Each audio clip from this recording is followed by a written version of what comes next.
Welcome to Playful Podcast, your guide into the underground scene where we discover topics on kink and electronic music every week. Don't forget to subscribe to not miss out on our next episode. We are very happy to be here today with Fellball, who is a recovered Chemsex addict. Chemsex, also known as party and play, meaning sex under the influence of stimulant drugs. In this conversation, we speak about his journey from growing up in a Catholic German village where his sexuality was shamed, how his journey from getting addicted to meth up until several turns in and out of rehab has looked like, and we speak about events until today, finding himself recovered and in contact with his sexuality and kink sides. I want to highlight that this conversation may be triggering and that we are talking about substance abuse and chemsex from Fellball's own experiences, meaning there is no professional input in this conversation, but a personal journey shared. If you or someone you know is suffering from a drug addiction and want to seek professional help, we will add some important links in the episode description. Let's start this conversation. I am Amanda, and this is Playful Podcast. Just a little side note, as I said, recovered chemsex addict. However, it's important to state that I meant a recovering chemsex addict. Do you feel that you're in love then with the person when you're both on it, or? I once had a situation with the guy we injected, and then we started having sex, and this guy was like 15 years older than I was. And suddenly he was like looking down on me, and suddenly he got those puppy eyes, and he was like, "Ich liebe dich." Oh my! And I was like, I'm kidding. Exactly. And I was like, "Can we keep on fucking and talk about this later?"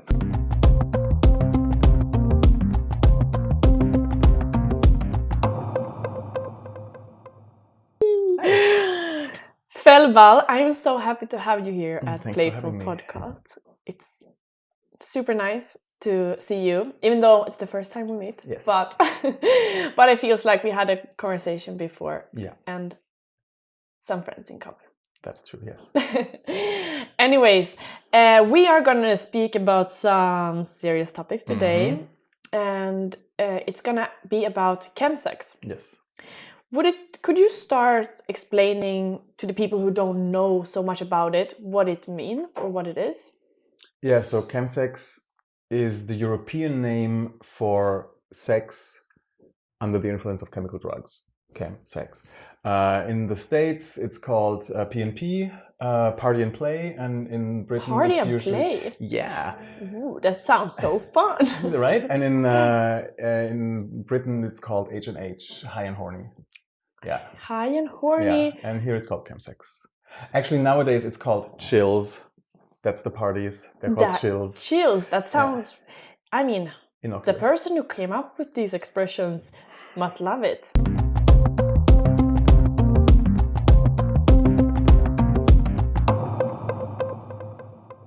You grew up in a Catholic village in the south of Germany. Yes, exactly. What was your upbringing like? Christian, conservative, was a village of 4,000 people. Like Western German villages are huge, actually. You know, they're little towns. My parents were both quite old, like born before World War II in the 30s. And so their ways and views were very traditional. I grew up very protected. I used to think I had the perfect childhood for a long time until I learned that like there was a lot of abuse going on that I didn't even recognize as abuse, you know. Tough love. I have a brother, an older brother. We grew up very Catholic. I used to go to church like every Sunday and more often until I was like 17, 18 or so. Okay. Also like was a believer until then. I went to school. I was a well-functioning pupil. I got good grades. I was one of those guys who cried when they had a a B-, you know. Yeah, of course, because I got heat when I got home. How do you say that? Yeah, exactly. You know what I they mean, right? they were punishing you. Yeah, exactly. That was punishment if it was worse than like a good grade. So yeah. You mentioned that you were a believer until you were 17, and Yeah. just before now we talked about this tattoo Yes. that you have on your arm. Yes. That you can tell, for the listeners what it is. So yeah, I did my first rehab in 2014, Sucht-Reha, and this actually has 26 segments according to 26 weeks in a rehab clinic.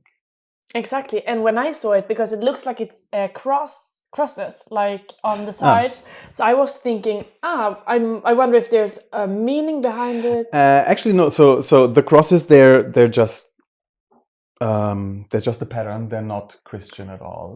My tattoo artist Brody Polinsky, look him up, does only patterns mostly, except this one under my leg. I can't show this here. This is actually a gay Jesus. Ooh, I want to see that. That looks amazing. We can do that later. Okay. Yeah. Did you ask for a gay Jesus? I had this little JPEG from like the late 90s from the internet, and I gave it to friends of mine who were like illustrators, super talented illustrators, and they buffed it up into like a nice Photoshop drawing with like muscles and a beautiful face. So like, yeah. I want to see it. That's amazing. Coming from a religious home can also suppress sexuality, which is something in my understanding, also happened to you. Mm-hmm. Can you tell us a little bit about what it was being gay in this environment? So technically I always felt like the only gay in the village, you know. I also only understood very late that I was gay. Sex was sort of like a taboo in our household. My mom conceived me really late at age of 41. And I believe that after that they never had sex again. And so the relationship was technically asexual, and my mom was very prudish or very shameful regarding, let's not say prudish, sounds so judgmental. She was I believe very shameful about like all things physical, Catholic, old Catholicism. So I discovered my sexuality quite late. I had my first sex with 16, which actually in my age is not that What, that 16 late. Is not late? Yeah, right. For me it felt late. Oh, really? Your friends were very early, I guess. I had my first sexual encounter at 16 and then at 21. So there was a long break. You see, yes. It was super difficult for me to get there, to go there. So like pornography was my go-to, like the little bit of pornography, you know, like underwear catalogs. Oh yeah, pornography. Yeah, well, and then comics, like Ralph König used to be actually my porn for a long time. That's beautiful. That's cute that? somehow. You know that no, but I can imagine. Yeah, it's like series or... No, it's not. It's super funny, yeah. Oh, okay.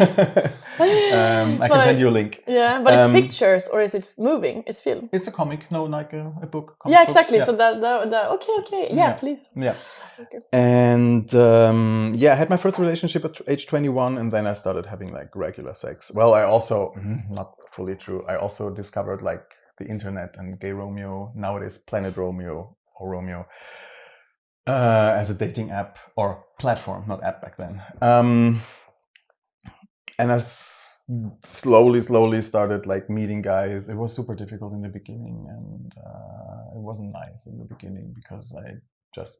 So much anxiety? I had anxiety, and I was not good in knowing... I didn't know what I wanted, and I didn't know what my boundaries were. And so things went not so great. Nothing really serious happened back then, but could have. So I slowly made my way into my sexuality. When I finished school in '96, I started smoking weed and drinking alcohol, and that made many things much easier because, like, I had this deep ingrained shame because, you know, sex was bad. That's how I grew up.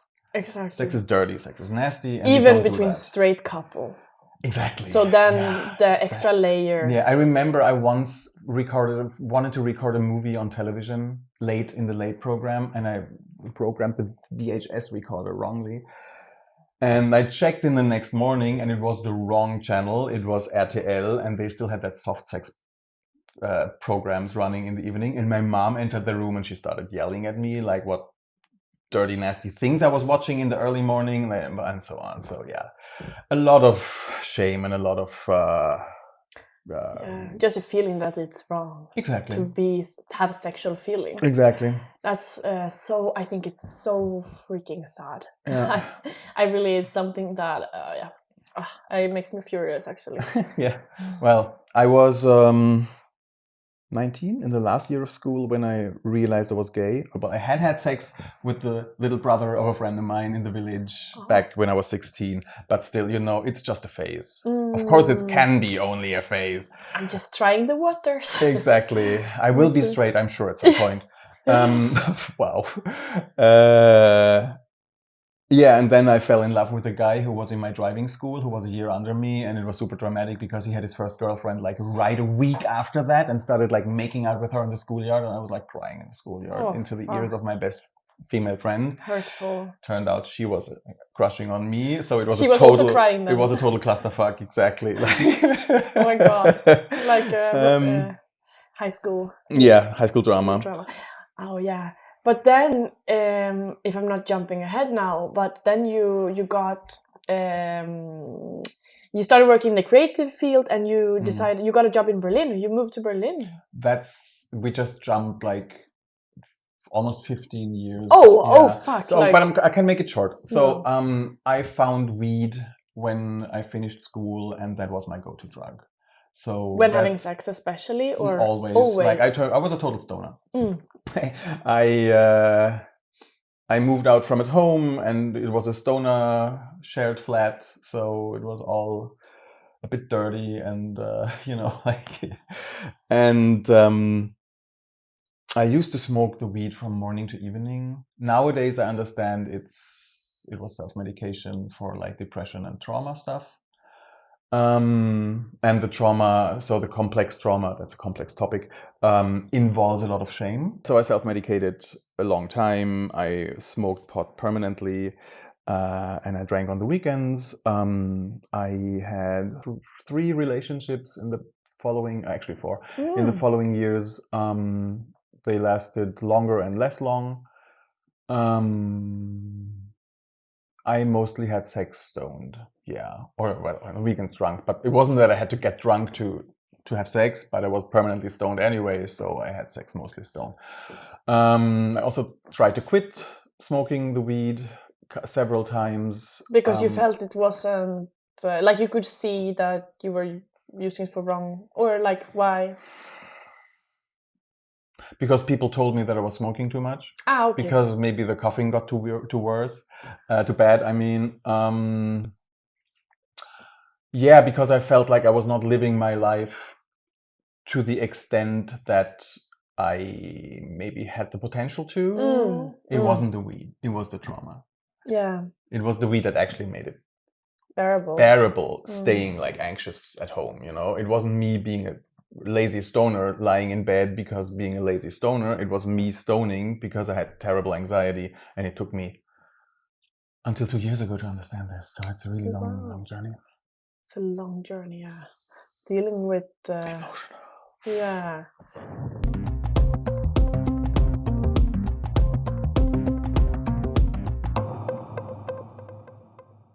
Yeah, I'm a total crybaby, so but that means that you're healing, right? Or did you also cry before when you I was a total crybaby as a kid. Okay. But also when you were a teenager? A young adult? Okay, always. Like in school I was close to your emotions. Yes, but also crying was one of the few emotions so in a household where like violence was a standard punishment, I think I learned to express my how do you call this? Spite wasn't allowed. Anger wasn't allowed. There was punished with. You were going to be a soldier. Exactly. So no, I wasn't a soldier. I was a crybaby because that was the only emotional outlet that was not sanctioned, like with either verbal or physical assault. So. Were they angry then that you were too emotional? Of course I was too emotional. Of course they said I was too emotional. This is actually still quite a trigger for me when people say I'm emotional. That totally like pushes me back into like when my grandma told me that I'm too close to the water. Or like everyone always like made joke of me. Like in school sometimes they even like he's crying again. You know, because well. But I mean, who knows? Maybe that's also that you're close to your emotion is also maybe it has somehow helped you to be where you're at today. Yes, so. yes. I know people who are in recovery who have total difficulties to cry. I just need, yeah. So you're dealing with a lot of stuff though, so I mean, it makes sense. And you did deal with a lot of stuff as a kid too, so it's not weird at all. Okay, let me quickly bridge those 15 years. So 3 or 4 relationships, always a stoner. I studied Kommunikationsdesign, which is visual communication. Totally stoned. I was one of those functional addicts, you know, with weed. I started working as a freelance artist, designer. I didn't want to go into an agency because I don't know. And I had like 3 jobs at the same time to make a living because, of course, as being a stoner and like managing clients and time schedules and all of that was a challenge. It's a lot. Exactly, and I didn't manage. Bureaucracy also, it's on top of all. Exactly. So I studied again art history and stuff. I wanted to put like a cultural kulturwissenschaftlich, cultural science foundation under the graphics design and maybe become a teacher at some point. But then my mom died and like the family like fell into like, it was a mess, you know, like because she was the one who kept it together. Yeah. And she was the emotional glue and I was not there. I was also the emotional glue, but like I had to get away from there. So I moved to Berlin. A friend of mine who had studied with me had by then founded a concept art studio with big names in the entertainment industry as customers, as clients, and they were looking for an intern, and I saw that on Facebook and I was like, can I be your intern? And like, you're overqualified, what the fuck? And I was like, I know, but like I want to get away from Heidelberg. Yeah, so I got there and I got like $400 a month. So I was totally like exploited. My dad actually had to pay my rent. Oh wow. Yeah, you know, like financial security, I mean, and that was like boomer, you know. I'm saying oh wow, but I also worked as a waitress for €60 an hour for years. So I know exactly. it. Thing is, so when I got there I met someone and I started a really nice relationship, like one on eye level, and this is really going nice and well, but the work actually turned out to be super abusive. And I smoked way more weed because here, come on, Berlin, you know, like you get it everywhere and you can smoke it everywhere. You can even walk past the police smoking a joint and you put it maybe away when you're from southern Germany because, but still, they don't care. No. So I became a super stoner and I got more and more depressed.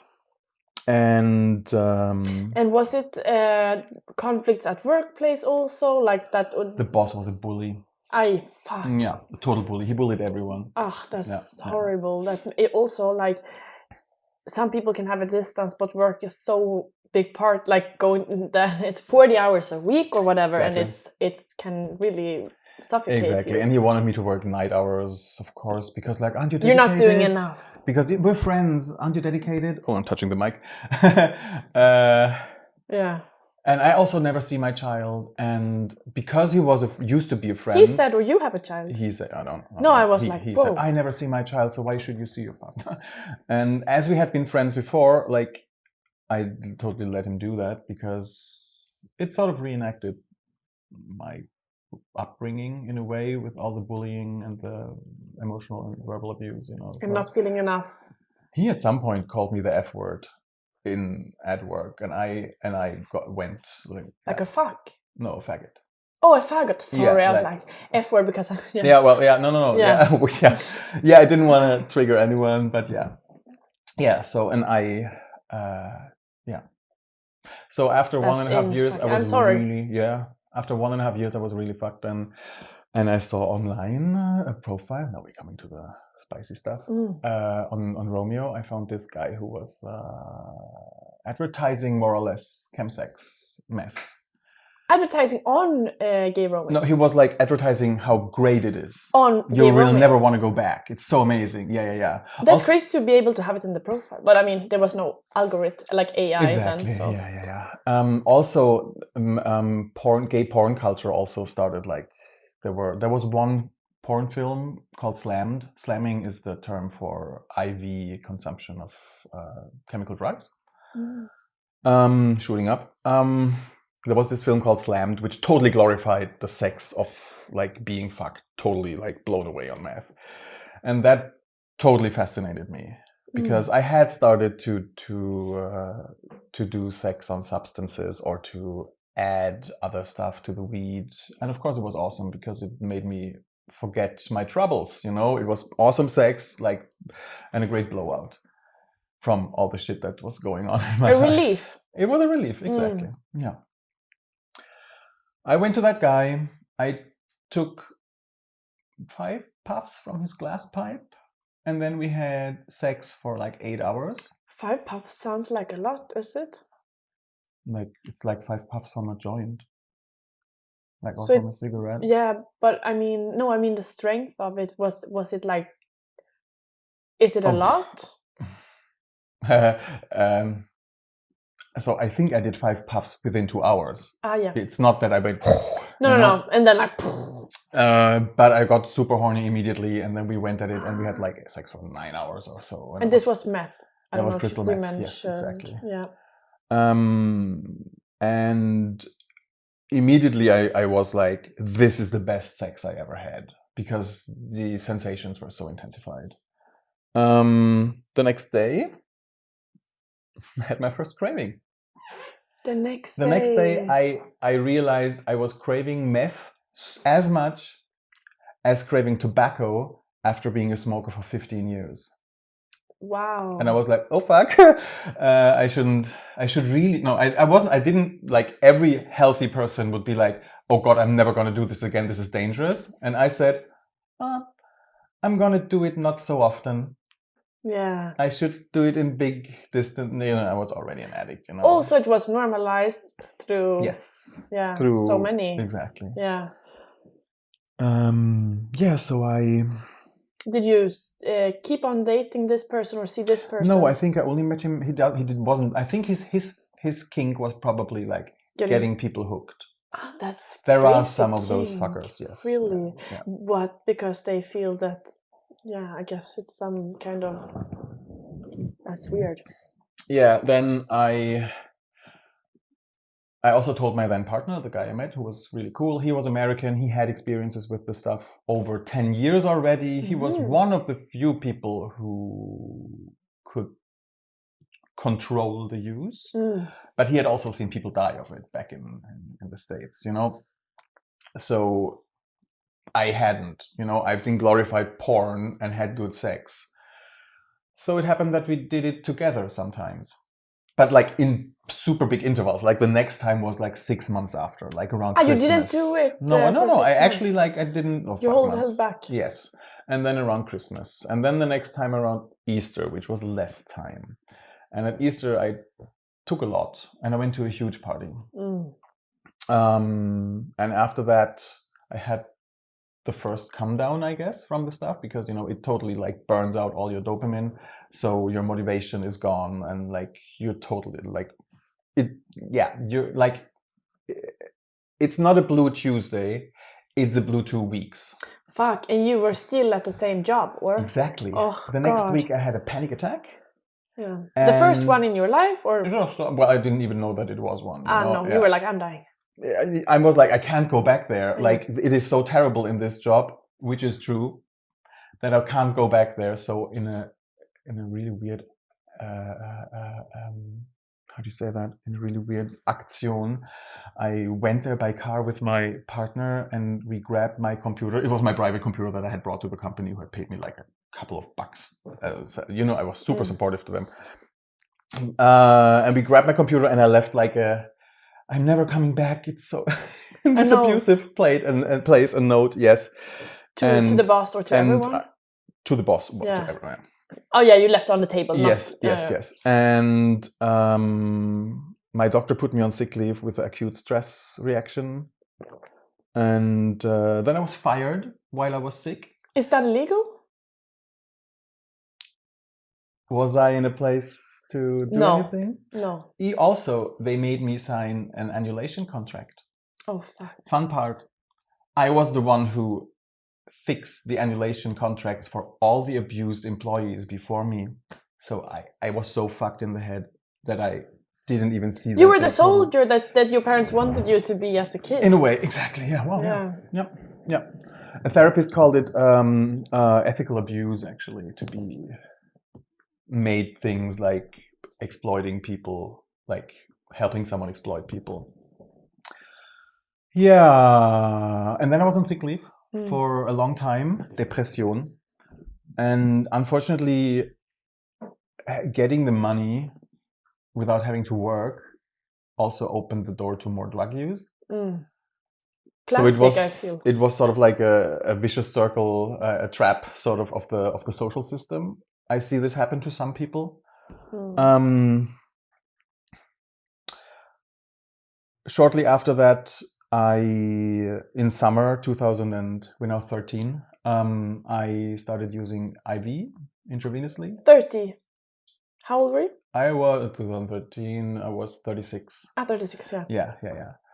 And because that's also somewhat of a step, or did it not feel like a step? Well, it was I don't remember actually. I was really depressed and I was really in a bad place. So I guess this tiny little self-harm, boop, And it was still crystal meth, was that? No, actually I started injecting methadone. And that was the first time someone offered me methadone IV, and I loved it. It was like a very intense, very blissful feeling rush, and very horny. And then an acquaintance of mine invited me to Point, that's how they used to say, they still say that, for injecting coke. And we had this summer affair over like 2 months or so, and we did a lot of coke, which is like injecting coke is like, it has like a... I never heard about injecting coke. It's like the rush is like so short that you have to do it like so often. It's just bad. Bonkers. Yeah, in a way. But that sort of like brought me to doing that. I started doing methadone alone, IV. I lied to my partner. My partner broke up. And this is within how long time after you got fired? Or you quit? This is the same year, summer. I got fired around Easter. Oh yeah. My partner broke up. I started... So intense. The same night I did meth IV for the first time. Because I had nothing to lose, like fuck the shit. And I told my partner, ex. And then he came back to me. And we stayed together for another year. So he came back to kind of save you. To save me, yeah. Because he loved you still. Yes. And he cared for you so much. Yeah. And then did he help you stay away from it, or what? No, of course it was terrible because so the thing is this, right now we're not really talking chemsex, we're just talking addiction. Yeah. So of course when I did drugs, I fucked around. So I stayed at home and jerked off all the time. So it's always the connection of like intoxication and sex. Escapism. Yeah. But I didn't see it as that. I just was like, oh yeah, I'm having a great urban sex life. Urban sex. I'm a gay in the capital. Of course we do this. It's awesome. Like I'm not in a village anymore where we do like missionary. No, I'm doing like gangbangs on meth. And G and everything that's on the table, and why should I work? Like, this is all sarcasm, of course. Yeah, my partner got back to me, and I kept lying to him. Like I stayed a lot at his place when I was like in a come down and in a bad place. And as soon as my brain was like, oh, I can do drugs again, I was like, oh, babe, I've spent so much time with you being grumpy here. I'm gonna go home and sleep and stay for myself with my depression, okay? And even before I had said that, I had already texted the dealer. And then I went to the dealer, home, using, party for 3 days, destroyed, sleep. Oh, can I come to your place? I'm so sad. It was really like super nasty. He didn't see it. I don't know. I think he saw it. He saw it more and more. Yeah. But you don't want to see what is too terrible in a way as well. Yeah. I have a similar situation right now with someone who's close. He was close to me. So when you're on the other side now. Yes, I'm on the other side, and it's interesting how tables turn. Yes. So I don't believe in karma. Bam! I don't believe in karma, but this is a karma scenario. Like it's full on the same shit. Yeah. He stayed together with me and ushered me slowly into self-help groups and rehab. I hated self-help groups. And so you didn't sense yourself that you needed help, but it was a way to keep him in your life, or? I sort of realized that injecting hard drugs is not good. Well, I'm not an idiot. But still, I was an addict. And you can realize it, but still feel like, well, I'm not that bad, I'm not like that level. Sort of, exactly. Total addict behavior. Yeah, absolutely. And also the thing with meth or with monkey dust, which is the new fashion drug, we can talk about that. Monkey what? Monkey dust. Sounds cute, right? Yeah, sounds. Yeah, I'll tell you later. Yeah. The thing with meth and with all those evil drugs, and I call them evil because they are, is that they feel way too good. Can't be that bad. And they give you the feeling of being in control because, well, they give you dopamine. They give you reward. And reward means you're doing it right. Well, no, it doesn't mean, but it feels you're doing it right, Yeah. So like if it doesn't feel right, you just take another hit. Problem solved. Seemingly, exactly. On the holodeck in your head, yes. Yeah. So he ushered me into rehab. I went into rehab to save my relationship. Good motivation? No. And after 4 months, he broke up with me because he was too much hurt by all of this. And could he see that you couldn't stay sober? You mean in rehab? Yeah. Well, I was in rehab stationary, like inpatient. So he broke up while you were trying and you were clean. Yeah, he was just, it was too bad. Like I guess he slowly found out all the gaslighting I had done to keep like the facade of the good boyfriend, the facade that I had with my parents not being gay. Yeah. All of this. I had learned this from the beginning to be, addicts are liars. Yeah. And they learned lying as a coping strategy to survive when they were kids. Yeah. So double lives and all of this is actually our parents told us that. And I'm not saying it's the parents' fault, it's just like that's how it goes. We learn this as early on, either because we have mental health issues in the family, so we have to like keep like sorted because the caregiver isn't sorted. Yeah. He broke up with me while I was in rehab, and I started planning the Chemsex party relapse from inside the clinic via internet. Yeah, of course. So when you were gonna be released, or like then you were like, I'm gonna celebrate my. No. What was it? I'm sorry. Of course, on the one hand, I was like, yeah, I'm clean now, and this is good, and therapy is a really good thing, and I sort of like it in the clinic. I was, as I said earlier, I was a good functioning pupil. I was a good functioning rehabilitant. That's the word. But there was also my addiction. And as soon as I was alone in my room, my addiction, which was to substance, but also to sex, it's this intertwined thing. As soon as I jerked off, my brain went directly back to being high. Can I ask? Yeah. As a way that like, fuck, I wish I was high right now because it would have felt so much better, or as just because you were so used to having sex and masturbate when being high that the brain associated, or? The thing is this, chemsex, now we're coming back to the topic, feels super great and emulates those feelings of intimacy. Emulates. It's super intense. And meth gives you or other chemical drugs gives you so many neurotransmitters, so much happy and accomplishment feeling. It's unnaturally much. So, okay, I have to do a little excursus into like brain chemistry. So there is this funny table in this addiction book we had in the clinic. When you have sex, when you eat, you excrete, let's say, 100 units of dopamine. Yeah? Oh, yeah. When you have sex, it's 150. That's natural. Yeah. 150 is so the max. Let's say you get married and that's the a cigarette is 300. Speed is 500. A cigarette gives you the double dopamine of having a meal, of having your needs. No, having sex, double. Oh yes. Times triple the satisfaction of a meal to your brain. And that's when you're like craving it, I guess. Exactly. Speed, like normal amphetamine, is around 400 or 500. More. Meth, 1200. Whoa. So, a human organism, let's say like and can I ask, and heroin, is it the same level? I don't know. Heroin is an opiate that does different stuff. Yeah. Opiate, I'm also not a specialist in those. No. So now imagine, the standard a human organism is built for is sex, accomplishment, food.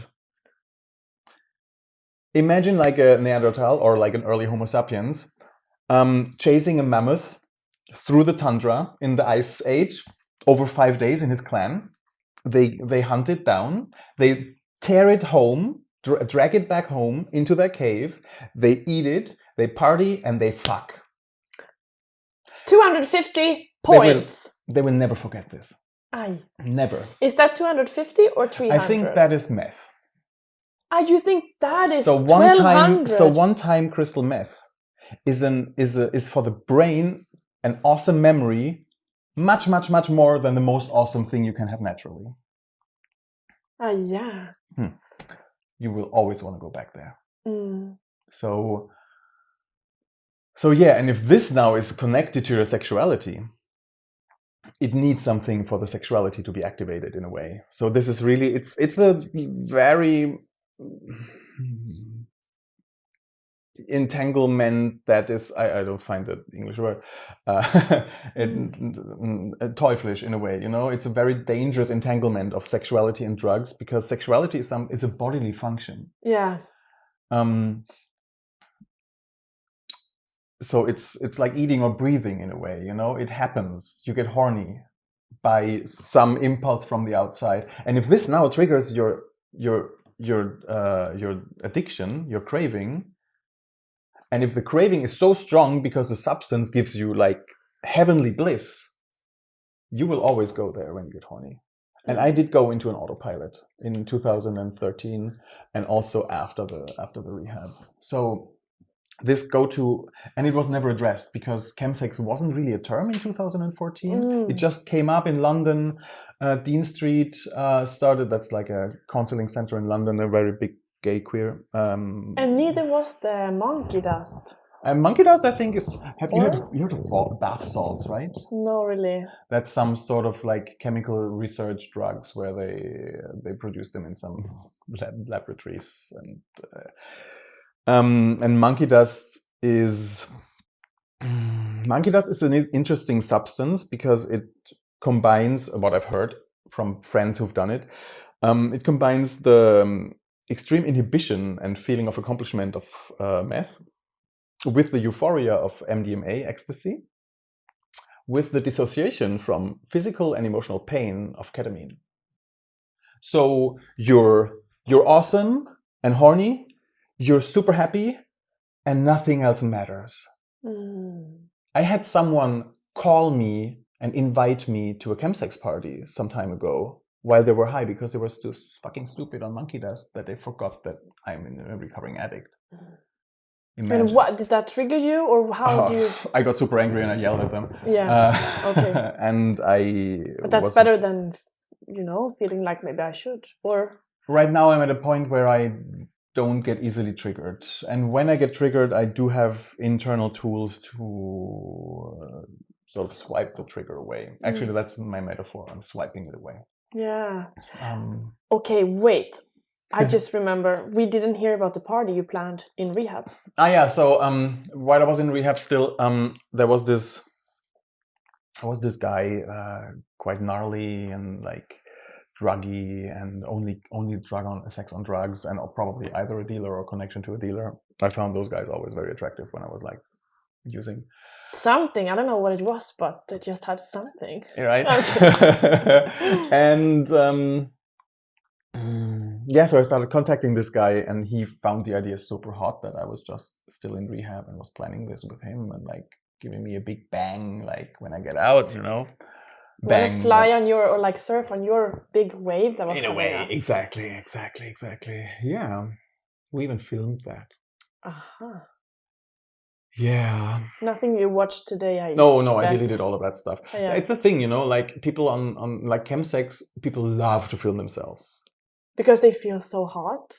Yeah, and because they like to go back there. I don't know really. It's a really, like Chemsex people and cameras, it's a really funny connection, because also when they then get paranoid, then they believe there are cameras everywhere. It's super funny. Like so many people have the same psychosis about like, and then there were camera and it was like some syndicate and they were like chasing me. And I was like, heard that before. It's really funny. It's really funny. Interesting. No, not funny, of course. No, but exactly. Peculiar. Yeah. Yeah, and then I relapsed. And the first day you got out. Well, the first day I was a good boy. The second day I got my car key, my bike, and my house key back from my ex, and I had technically a nervous breakdown. And then I was like, okay, let's do it now. I texted this guy. And then I was high for a week. Ooh. The longest I've been. Yeah. Oh. And I had the most terrible come down. A friend of mine was visiting Berlin. So I was, okay, let's go into the, I partied, or had chills, as people now say. I had chemsex with like a row of people, one after the other, because like when you're high and one situation is over, then you just go to the next one and to the next one, because you don't sleep, you barely eat. So you're euphorized and it's awesome. It feels awesome. I always have to put this feel awesome in there because it's not awesome. Yeah, and then I kept on using and trying to... And you had a bad calm down, you said. What did you do in the calm down? I sat around and felt horrible. In your place? Well, actually, a friend of mine was visiting Berlin and had the place of a friend of hers. Mm-hmm. So she let me stay at her place, and I totally ruined her entire week at Berlin because I was like a sobbing mess in the other room. Feeling terrible, being larmoyant. What is it, larmoyant? Larmoyant is like teary all the time. But also like nasty, because like all of the good stuff is gone. Yeah. So there is only bad stuff. Yeah. Very easily triggered then, I guess. Yeah, exactly. And wow, that was like I feel really bad for that person nowadays. We're not friends anymore because of other things. Yeah, and then you, because now where we are at in your story, your journey, you have been to rehab once and it wasn't your decision, but then at some point you felt that you yourself wanted to be sober. Must. Okay, yeah, fair enough. Yeah, so I kept on using. It was 2014 when I got out, and my next rehab started in 2017, so 3 more years. I tried to have a normal life with a job and the party chemsex life on the weekend. I had a drug buddy who actually helped me to get a job at a call center, so we were colleagues. And I was working in the German team. He was in the Nordic team. We had lunch together. We bitched all week because, of course, we were in like a nasty mood. And then when it was Friday, through the day, we were texting each other and like preparing the party, where to get the drugs, when to leave, where to go. And then we left work together, or like depending on the shifts, and had Chemsex all weekend. The two of you together, or with other people? We were more like we actually were more the buddies. And we had the party. Organized. We made the party. Yeah, we were a bit notorious back then. And then Monday morning, we got back to work without having slept. Wow. I once fell asleep on the phone with a customer, and I kept on talking in my sleep because I was so how do you say, übernächtigt. Yeah, you were so drained. Exactly, that I was like, blah, blah, blah, blah, you can buy these postcards. And Sarah is going to the loo. You know, something like this. And she started laughing. I woke up again. If Quality would have listened into my call, I would have lost my job right in that moment. I was lucky. I also was lucky because I was one of those people, I never looked shitty. You know, I was, even if I was like 3 nights awake, I just put like a hot towel for 10 minutes in my face and I was like back to rosy, you know. And I always thought it was awesome. Yeah, but you're like, I can handle it. Look how fly I am. Exactly. Yeah. I'm still hot. I'm not like those. Yeah. But actually, that was super bad and dangerous because I kept going. You could hide it then. Of course, yeah. At some point, I lost that job because I had like 30 sick days in half a year. Oh, that's a lot. That's a lot, yes. Yeah. That's 5. Well, I had long weekends. At some point, the weekend ended on Tuesdays, you know. And my friend actually at some point started learning to inject himself. The friend you colleague. Yes, exactly. And then he never got back to work. He got on sick leave and same thing. And you have seen it before. But I was at a point where I realized I want to control this and not have it get worse. So I tried to prolong the distances between the binges. So, and once I had like 100 days, for example, and then I of course had to like reward myself with a huge binge. What do you mean 100 days of what? Of sobriety, of not doing meth. I tried to control it. Yeah. I tried to control it by not doing it every second weekend, but like prolonging those intervals in order to get my head functional and my work functional and my apartment in order and not be a total mess and not feel like shit. Because like after a chemsex party, as I said, you have 2 weeks of come down. Even more if it's another drug. Monkey dust, I heard, is even worse. But I can only speak for meth. And after 2 weeks, suddenly your brain goes, oh, nice, I can go back. There is enough neurotransmitters to burn, you know? And then technically, anytime the autopilot starts and you go back. Of course, in the beginning, it masks itself as, oh, I really want that. That would be nice. You know, the addiction doesn't come with like one big, and now you're a junkie. No, in the beginning, it feels like, oh, I'd really love to have a piece of cake. I love chocolate cake. I love methadone. It's so nice. I do more, you know, but chocolate cake, well, it can also kill you if you eat it. But, you know, it doesn't. It's not a drug. It didn't work out. So this was the second relapse or what? Third or whatever. Was it a relapse? I don't know. It was planned. So when it's planned, when it's voluntary, it's not really a relapse. Oh, okay. It's a relapse when you. So you already knew when you started to not. You're like, I'm gonna celebrate at one point. Exactly. Right. Yeah. Then I lost the job, and things got more and more unmanageable. And then there was one situation. So as I said, like dealers were very interesting. And there was like, I used to live in Prenzlauer Berg, and like 800 meters from my place was the place of a dealer. And right in the middle was the ATM. And he was one of those older, gnarly, sort of like ugly, but had a lot of drugs and a big dick. And he knew it. And he was into me. So it was sort of reciprocal, but I tried to really keep my boundaries, but to not get too much involved. So it was very transactional. But there were situations like when I stayed at his place for too long, I got super paranoid because it's a dealer's place. So, and I've heard of police raids at dealers' places. And I'm from southern Germany, where I got once busted with 0.5 grams of weed, and I had to pay more than 1,000 euros for that. Okay. So, no, Bullenparanoia. And so you were at his place, or no? I went to his place many times. Yeah, exactly. And then there was a point where I was like, I should really go slow, but I had forgotten something, a jacket, some piece of clothing at his place, because I had left sort of panicky the last time. And I was like, hey, I want to come over. I would like to get my jacket. And he was like, yeah, cook something for us. And I was like, okay, let's do that. And then he cooked like spaghetti with ketchup or something. And after food, he was like, oh, let's have a joint. And I was like, all right, yeah, joint. And I rolled the joint and I started smoking it. And it was weirdly strong.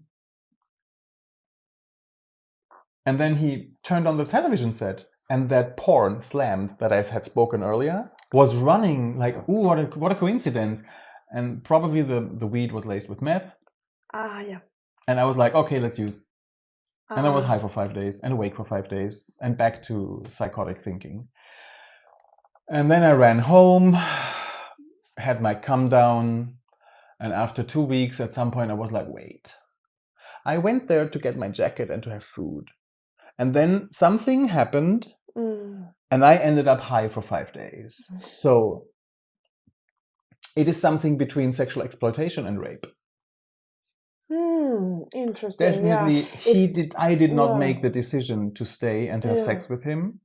And you didn't know what it was. You were lied to. And that was the point where I realized, fuck, I have no control over what I'm doing. Someone else just took control over what I'm doing. He used me like a toy. That was really bad. And I'm sorry. No. Also, like really, this is a lot. Yeah. And that was the moment when I called Schulenberatung, which is the gay counseling place, Schulenberatung here in Berlin. After the 5 days? Well, after when I had realized that this guy had just a couple of weeks later or something. I called Schulenberatung and applied for another rehab program. I wanted to do outpatient. And they said from the beginning, outpatient is ambulant. That means you go there 3 times a week and have your sessions, but you keep your life. Because I never wanted to go back into a rehab clinic with like 80 crazy addicts who are like sober for the first time. Imagine. It's not, it's like a kindergarten with adults. No judgment. No. It is. But also, it was so easy to find, to plan parties even from the inside. Exactly. So then it's just... Exactly. So they were from the beginning, they said like, it's meth. Probably will not work out outpatient. We recommend inpatient.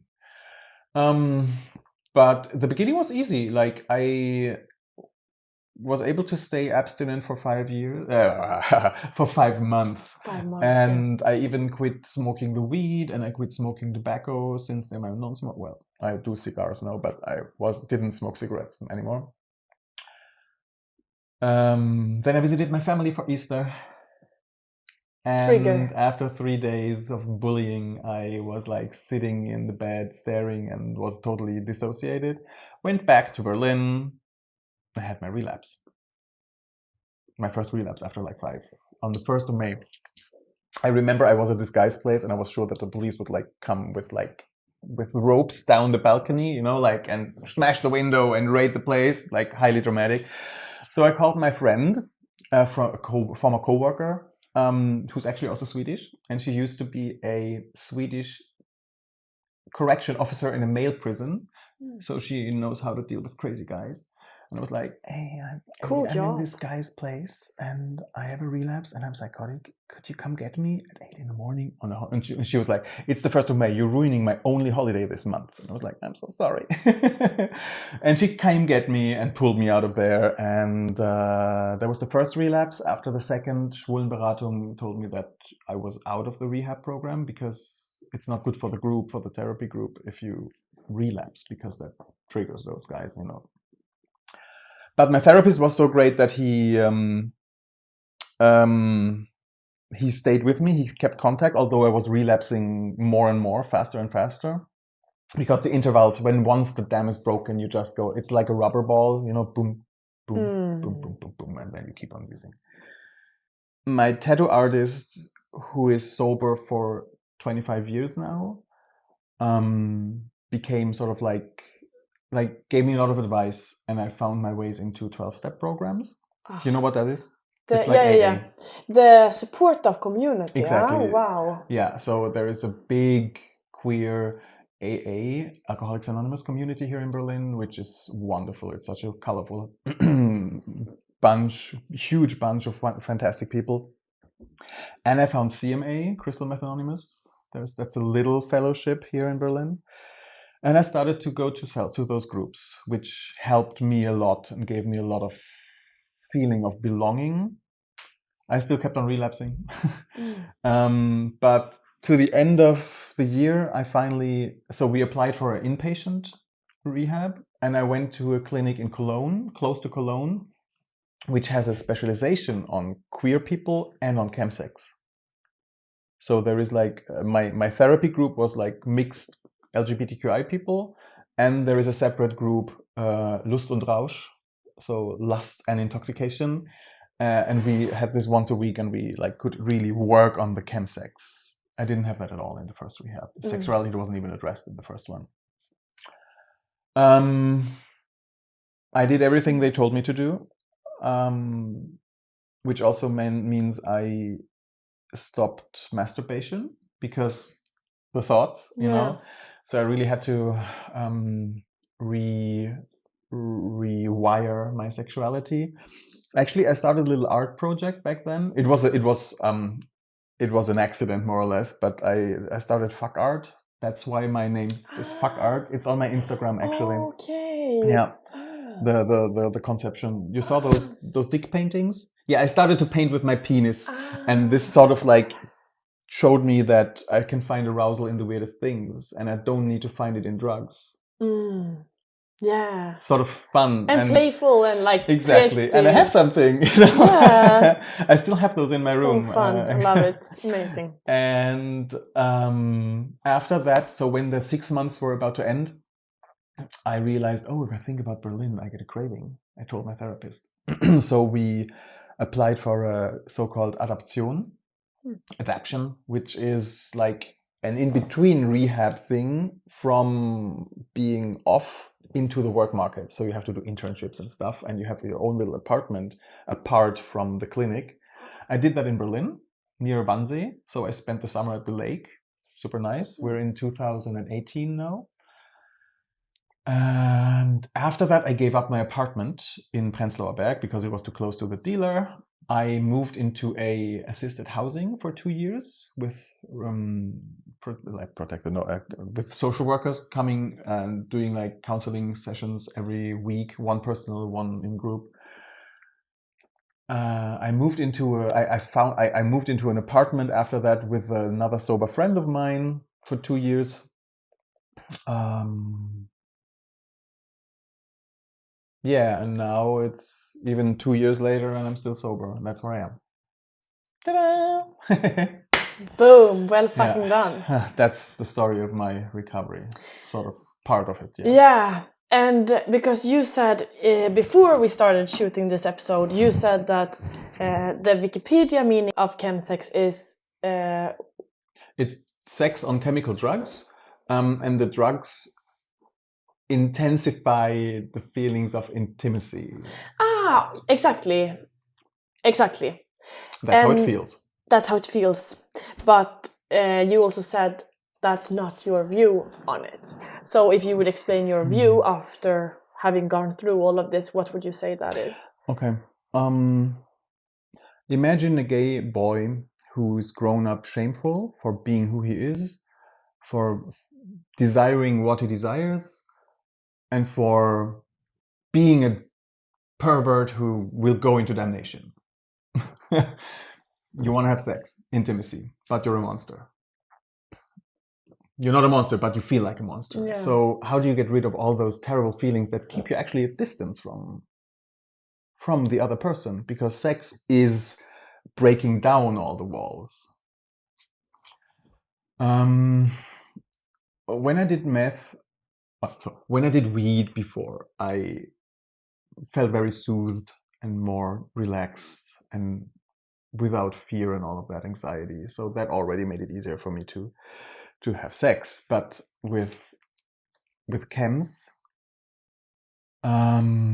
suddenly I felt amazing. I felt attractive. Well, I know that I'm attractive, and I knew that I was attractive. But didn't feel. Exactly. It's suddenly I felt desirable and desiring and super horny, and all those anxieties and all those prejudices and all this, I'm gonna go to hell, which is of course not a cognitive, like a present thought. It's somewhere in the back of my subconscious. That's all gone.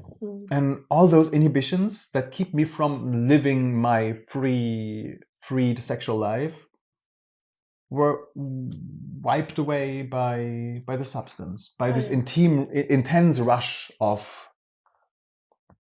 Neanderthal party, you know? And the other person feels the same. So there are two people who have an intense feeling of connectedness.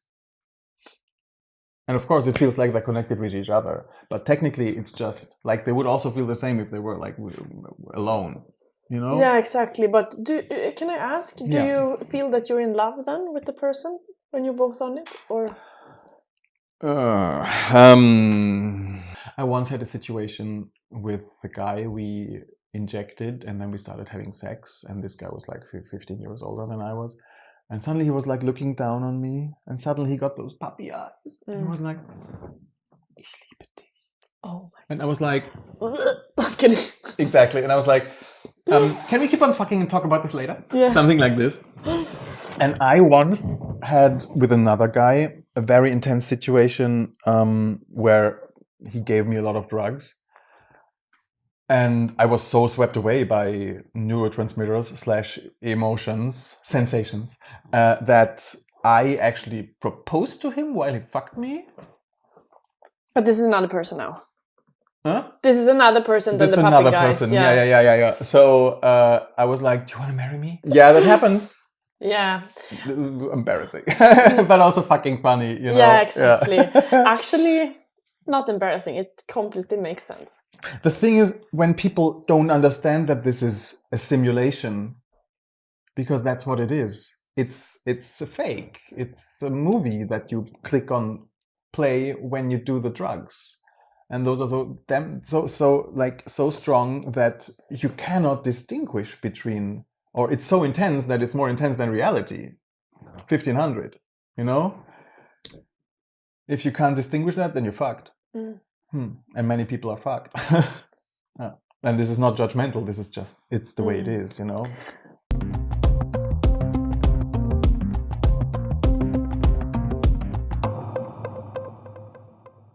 Because now, today, you are a kinkster. Yeah. You are in contact with all your, but you know, like with your kinky self and your expression, sexual expressions. And I think that is very admirable. And it's something also that is very interesting because it shows how far you come. Yeah. So can you just explain a little bit about the journey to getting in contact with the sober, kinky you? Yeah. Okay, so in 2018 in rehab, I had to shut down all my sexuality and rewire all the connections in a way.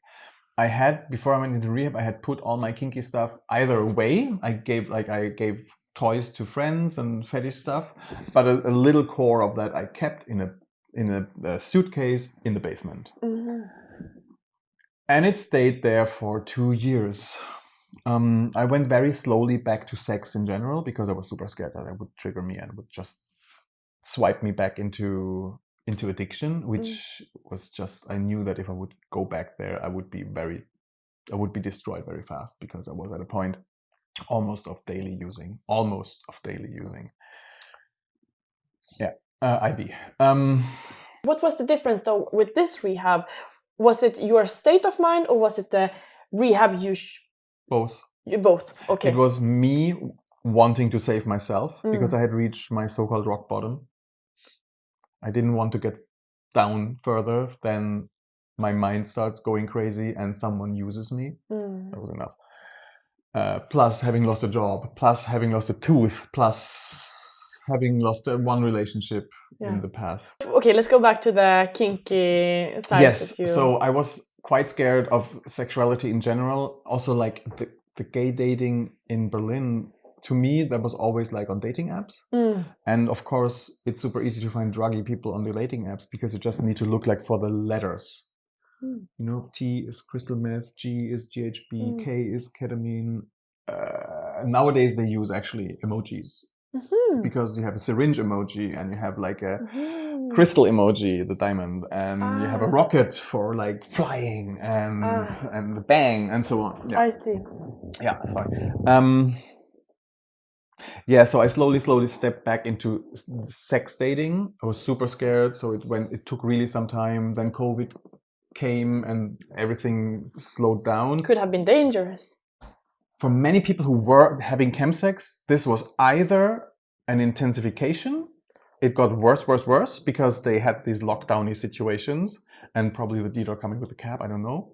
Also, Telegram is now, you can get drugs easily via Telegram. It's never been a thing for me because I got probably sober before that came up. Lucky. I know people who get triggered by seeing the Telegram logo. At some point, a friend of mine, he asked me if I wanted to work at the bar at the fetish social. And I was like, yeah, I'm not an alcoholic. No. Yeah, perfect, exactly. I had started working at the bar in a queer bar here in Neukölln for a while, owned by friends. It's closed now. And that was for me like the first step into like nightlife. Yeah. Because I was safe behind this huge block of wood and people came to me happy because I gave them what they wanted. You know? So I could totally get over my sober awkwardness because being freshly sober and people is terrible because like drugs and alcohol is such a smoothener, you know? Yeah. So I had worked at Ludwig Bar for a while, and then this friend of mine asked me if I wanted to work at the bar at Fetish Social, and so I pulled out my little bit of leathers and started working there. And suddenly I interacted with the scene, but they were not the toxic ones, you know? They were the ones who go out and who socialize and who integrate the kink into a life, into a functional life, you know, in a professional life. They have fetish people have money because the stuff is expensive. And it's such a warm bunch of people often, right? Yeah, exactly. So welcoming and they look so freaky and from the outside and intimidating. I was so intimidated because I never really had contact with them. You know, I came from the province to Berlin and then I went into the drug stuff. So this was my first real contact to the Berlin fetish community.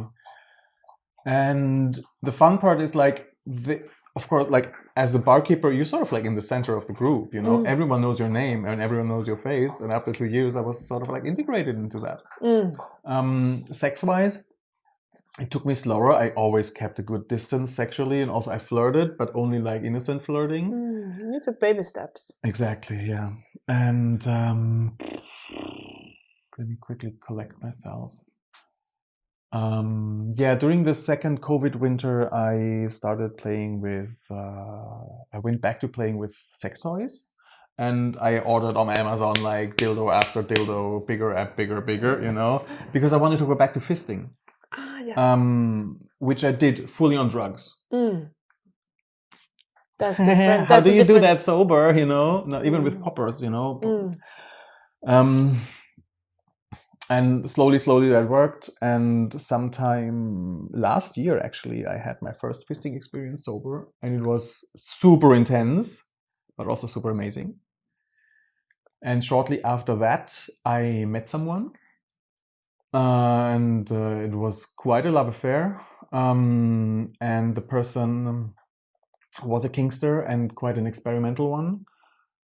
14 years younger than I. And helped me to go back there. And well, I started to spend a lot of money on all the leathers and the rubbers, but it sort of paid out. Like it really paid off. And with him, I felt safe. To a certain point, I felt safe to explore all of that. Also to go out, to go to cruising places, to go to bars, to go to parties. And having someone who knows me, who is supportive, really was essential for that. Can I ask a question? Yeah. Because I think people who are feeling that sex is so freaking boring off drugs would maybe wonder, like, can you, because you mentioned that fisting now was amazing. Oh, fuck yes. Yeah, so I just wonder, it is possible to come to a point where you enjoy sex, and is it comparable, or will it never be the same? I mean... It's funny, you know, the thing with meth sex is you sort of forget it. It's really weird. It's not that it's not memorable, but I believe somehow that it goes into another way of being, like, stored in the brain or something, because you forget how good it felt. You also forget how bad the consequences are. That's the thing with this stuff. I think my sober sex today is highly orgiastic. What does it mean? Orgiastic, you know, okay. Like it's fucking amazing. It's, of course, it always depends on the person, but now, in the past I didn't, but now I can actually, like, sort out people who I click with and who not, even from chatting. So really. So I'm now at a point where with that ex, I had the first continuous amazing sober sex, and it got better and better. It was really amazing. We had better and better. Intense sexual connection. Very, very amazing. I'm so happy for you. That sounds great. And that showed me that everything is possible, that I can do anything that I did on drugs and better. If I can't take a fist without ketamine because it's so painful, then I shouldn't fucking do it. Yeah, you're not ready for the fist, I mean. Exactly. Thank you so much for everything you shared today. Thank you for having me. We're so happy to have you. It means a lot. It was really beautiful. It was a great interview. Thank you. This was it for Playful Podcast this week, but please follow, subscribe, and listen to our next episode. And if you want to have a say about future artists, or even ask your own question to one of our guests, follow us on Instagram and make sure to add your question when we lift our coming guests. Thank you so much for joining, and see you next week.